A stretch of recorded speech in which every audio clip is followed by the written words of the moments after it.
Olá, oitavo ano. Vamos continuar nossa aula sobre a Revolução Francesa. No primeiro vídeo, nós paramos nessa tela e nós vamos continuar daqui então. Então, nós paramos na França pré-revolucionária ou antes da Revolução e os problemas econômicos que a França estava atravessando. Aí nós vimos que o governo estava com a economia, suas finanças prejudicadas desde o governo de Luís XV. A situação vai piorar com a Guerra dos 7 Anos, onde a França perde para a Inglaterra e depois a França vai enviar cerca de 10 mil soldados para os Estados Unidos para lutar, né, contra a Inglaterra em favor dos Estados Unidos. Isso custa dinheiro, aumenta a despesa, mais prejuízo.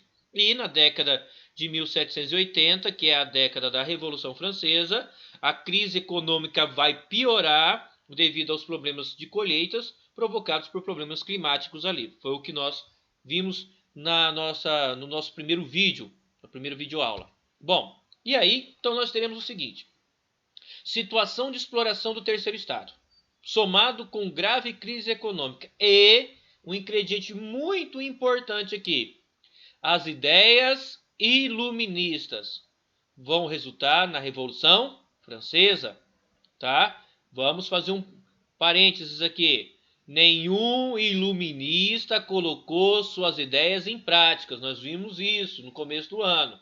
Então, você não tem iluministas participando da Revolução Francesa. Você tem a influência das ideias que eles criaram. Ok? Então, a exploração do terceiro estado, né? Ou seja, uma grande quantidade de impostos sobre o terceiro estado e nenhuma participação política. Crise econômica. E principalmente essa crise econômica afeta principalmente aqui o terceiro estado. Ideias iluministas. E aí a gente pode colocar um ingrediente a mais, que é a independência dos Estados Unidos. Ok? Em 1776. Tá? Porque a independência dos Estados Unidos também é baseada nas ideias iluministas. Isso vai ser um fator de motivação, um combustível a mais. Tá? Continuando. E aí, o que vai acontecer? Fases do processo revolucionário. Em abril de 1789, vai ocorrer a convocação da Assembleia dos Estados Gerais. Por que foi convocada essa Assembleia? Como a França estava passando por uma grave crise econômica, e o Estado estava com as suas finanças prejudicadas, qual foi a ideia do rei Luís XVI? Aumentar os impostos sobre o terceiro estado. Ok? Certo? Foi aconselhado a isso. As finanças da França do estado francês estavam prejudicadas. Então, o rei Luís XVI, para aliviar esses problemas de crise, então eles vão aumentar os impostos sobre o terceiro estado. Justamente o terceiro estado, só o terceiro estado que paga impostos e justamente o estado que mais sofre com isso. Então, o rei Luís XVI foi orientado por um dos seus conselheiros para que ele não fizesse isso, né? Aconselhar o rei, não faça isso não.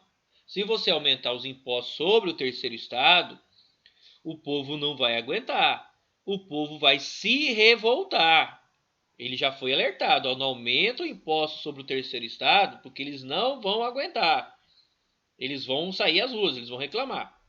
E aí, o rei Luís XVI foi orientado pelos seus conselheiros, por um dos seus conselheiros, a fazer o seguinte: temporariamente, até o problema de crise econômica se solucionar, cobrar impostos do primeiro e do segundo estado, que nunca pagaram impostos. Certo? Quando o clero e a nobreza descobrem essa ideia de cobrar impostos sobre eles para poder aliviar as finanças do Estado, os representantes, né, os membros do primeiro e do segundo Estado ficam loucos, ficam com raiva, né? Só que eles não podem bater de frente com o rei, porque o privilégio do clero e o privilégio da nobreza só existe porque é sustentado pelo absolutismo. Então eles não tinham como fazer isso. Então, o que os membros do clero e da nobreza fizeram? aconselhar ao rei convocar a Assembleia dos Estados Gerais, certo? Convocar essa Assembleia. Gente, ó, preste atenção. Nós estamos aqui, ó, no ano de 1789. Essa Assembleia dos Estados Gerais não era convocada na França desde 1614. Ok? Estava para quase completar 200 anos que essa Assembleia não era convocada. E aí você deve estar me perguntando, professor, o que é essa Assembleia? É simples. Essa Assembleia nada mais é do que você ter representantes do primeiro estado, representantes do segundo estado e representantes do terceiro estado, que vão discutir medidas econômicas para superar a crise. Só que tem o seguinte: essa assembleia com representantes do primeiro estado, do segundo estado e do terceiro estado, elas não têm poder para criar lei. A assembleia, aqui no caso, ela é um órgão ela é um órgão consultivo, ou seja, só para consultar a opinião. O rei acata se ele quiser, sim ou não, esse conselho da Assembleia, certo? Então ela não tem poder de criar lei. O que ela decide é algo só para se consultar. Por isso que os reis absolutistas não estavam indo com essa Assembleia, porque não era convocada desde 1614. Porque ela é só consultiva, ela não é deliberativa, ela não cria lei. Mas o clero aconselhou o rei, ó, não toma essa decisão sozinho de aumentar impostos, não. Vamos colocar na Assembleia. Mas por que o clero e a nobreza tiveram essa ideia de de convocar a Assembleia dos Estados Gerais para decidir essa questão do imposto? É simples. Porque essa Assembleia dos Estados Gerais, como que ela funcionava em 1614, a última vez que ela foi convocada? Como que ela funcionava? O voto era por estado. O que quer dizer isso? Vou voltar lá naquela tela. Na Assembleia, você tem vários representantes ali, vários do primeiro estado, vários do segundo estado e vários do terceiro estado. Só que o voto é por estado. O que quer dizer isso? Primeiro estado vale um voto, segundo estado vale outro voto e o terceiro estado mais um voto. Então, na verdade, você tem 3 votos. Como o clero e os nobres têm os mesmos interesses, então a jogada era o seguinte: eles iam colocar na Assembleia: primeiro e segundo estado devem pagar impostos. Aí, como o voto era para o estado, então o primeiro estado e o segundo estado iam dizer não.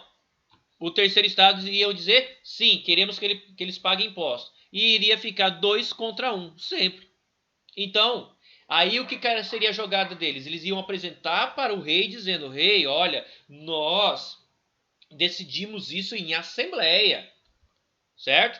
Vencemos em assembleia de não criar impostos sobre o primeiro e segundo estado, mas só manter os impostos para o terceiro estado. Essa era a jogada do clero e da nobreza, certo? Que essa assembleia funcionasse igual funcionava em 1614.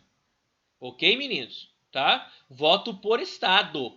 Então, se fosse voto por estado, sempre ganhariam 2-1, porque tinham os mesmos interesses. Porém, o terceiro estado, os representantes do terceiro estado não eram bestas e já estavam influenciados, inflamados pelas ideias iluministas, estavam insatisfeitos com o absolutismo, com as rígidas diferenciações sociais, as crises econômicas, estavam influenciados também pela independência americana. Então eles lá, não queremos voto por estado, não, queremos voto por cabeça.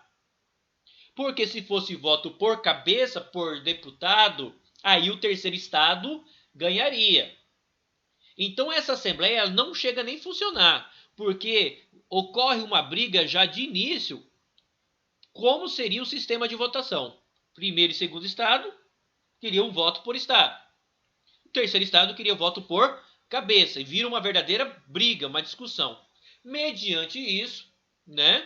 O que o rei Luís XVI manda fazer? Bom, como a Assembleia é um órgão consultivo e não deliberativo, ou seja, não cria lei, e virou esse brigueiro todo, essa briga toda. Então o rei manda acabar com essa Assembleia dos Estados Gerais. Manda acabar.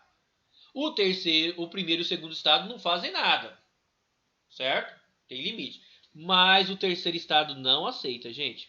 O terceiro, não aceitando o voto por estado, o terceiro estado retira-se da reunião e decide se reunir separadamente. Eles vão se reunir numa sala de jogos, conhecido como o jogo da pela, que é tipo um jogo de peteca, tá? Eles vão se reunir numa sala de jogos e esse terceiro estado vai se proclamar Assembleia Nacional, certo? Os representantes do terceiro estado se retiram, entram numa sala e eles vão se declarar, se proclamar Assembleia Nacional. Por que eles vão se proclamar Assembleia Nacional? Porque eles vão dizer, olha, nós representamos 97% da população francesa, então nós somos Assembleia Nacional? Sim, nós representamos a nação sim, certo? E aqui você tem uma imagem que representaria essa reunião dos Estados Gerais. Bom, o que nós vamos ter? Mediante isso, como a Assembleia, o terceiro Estado, está reunido numa sala separada para discutir, se proclamaram Assembleia Nacional, né? E eles também tinham um objetivo ali dessa nova reunião, criar uma constituição para a França. Então preste atenção, eles se retiram, se reúnem separados, se proclamam Assembleia Nacional e querem criar uma constituição. E se cria uma constituição, gente, isso significa o quê? Fim do poder absolutista. Isso é colocar limites ao poder do rei. Então, o rei manda os seus soldados irem acabar com essa Assembleia Nacional, prender todos os que estavam ali e dissolver ela. Só que quando os soldados de Luís XVI saem às ruas de Paris para acabar com essa Assembleia, a notícia corre pela França. A notícia se espalha pela França. E aí o que nós vamos ter? O povo francês sai às ruas em defesa dessa Assembleia, com que tinham paus, pedras, todos os recursos disponíveis para lutar por essa Assembleia. A população francesa enfrenta o exército de Luís XVI. É o dia da Revolução Francesa, porque no dia 14 de julho ocorre a queda da Bastilha, que era o símbolo do absolutismo na França. Por quê? Todos os inimigos do rei, inimigos políticos, eram jogados nessa Bastilha e ficavam ali até apodrecer. Então eles invadem, porque aqui havia muita pólvora também, invadem, né, queimam a Bastilha, libertam os presos políticos. Então a tomada da Bastilha é considerado o dia da Revolução Francesa. Ok, gente? Vamos parar por aqui. Na próxima videoaula nós vamos continuar explicando o que foi essa revolução depois da queda da Bastilha. Um abraço.